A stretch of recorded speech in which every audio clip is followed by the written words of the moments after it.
6 মাস পরে ক্যান্সারে মারা যাবে, তাই স্ত্রীকে ডিভোর্স দিয়ে দিল। কিন্তু স্ত্রী সেটা জানতো না। শুনে যান। ডিভোর্সের পরে আমার স্বামী আমাকে একটা চিঠি দিয়ে বলল, মারিয়া, আজ থেকে 6 মাস পরে চিঠিটা পড়বে। আমি বললাম, লাগবে না আপনার চিঠি। যেখানে আপনি আমাকে জোর করে ডিভোর্স দিলেন সেখানে আমি চিঠি নিয়ে কি করব?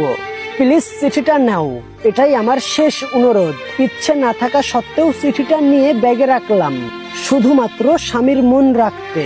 সবাই বলতে পারেন ডিভোর্স কেন হলো? আসলে প্রশ্নটা আমারও, কেন সে আমাকে ডিভোর্স দিল? কি এমন অপরাধ করেছিলাম আমি? তো ডিভোর্স হওয়ার পরে যখন বাসায় আসতেছিলাম তখন লক্ষ্য করলাম আমার স্বামী আশিক কেন জানি কান্না করছে। মনে মনে ভাবলাম, কান্না করুক, তাতে আমার কি? সে তো এখন আর আমার স্বামী না, সে আমাকে ঠকিয়েছে। ভাবতে ভাবতে বাসায় চলে আসলাম। এরপরে দীর্ঘ 1 বছর চলে যায়। এর মধ্যে আশিকের সঙ্গে আমার কোনো যোগাযোগ হয়নি। হঠাৎ একদিন মনে পড়ল তার দেওয়া চিঠির কথা। মুহূর্তেই ব্যাগ থেকে চিঠিটা নিয়ে পড়তে লাগলাম। চিঠিতে লেখা ছিল, প্রিয় মারিয়া, আমাকে ক্ষমা করে দিও।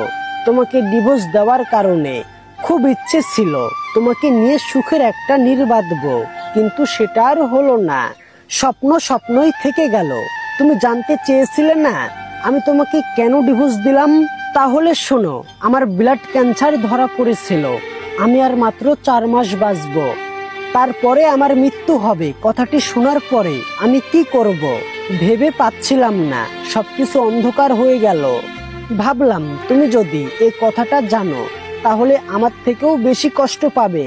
আমি চাইনি তোমাকে কষ্ট দিতে, যার কারণে ইচ্ছাকৃতভাবেই তোমাকে ডিভোর্স দিয়েছি, যেন তুমি আমাকে ঘৃণা করো, আমাকে মন থেকে মুছে ফেলো। জানো মারিয়া, তোমাকে আমি অনেক ভালোবাসি। তোমাকে ডিভোর্স দেওয়ার পরে আমি অঝরে কান্না করেছি, কিন্তু কিছু করার ছিল না। আমার চোখে দেখা তুমি শ্রেষ্ঠ নারী, তোমার মতো কাউকে পাইনি। যদি আবার পুনর্জন্ম হতো তাহলে আমি আবার তোমাকে চাইতাম, কিন্তু সেটা তো সম্ভব না। ভালো থেকো আমার শখের নারী। মৃত্যুর পরে আকাশের তারা হয়ে তোমাকে পাহারা দিব। ইতি তোমার ডিভোর্সের স্বামী সবুজ। চিঠিটা পড়ার পরে আমি নিস্তব্ধ হয়ে গেছি। কি বলবো, ভাষা খুঁজে পাচ্ছি না। পুরো মাথাটাই যেন গোলমাল হয়ে গেল। একটি পুরুষ আমাকে এতটা ভালোবাসতো সেটা আমি বুঝতেও পারিনি। আসলেই কিন্তু পুরুষের ভালোবাসা বোঝার ক্ষমতা সবার থাকে না। পুরুষ নিজেই নিজেকে শেষ করে দিবে, কিন্তু কাউকে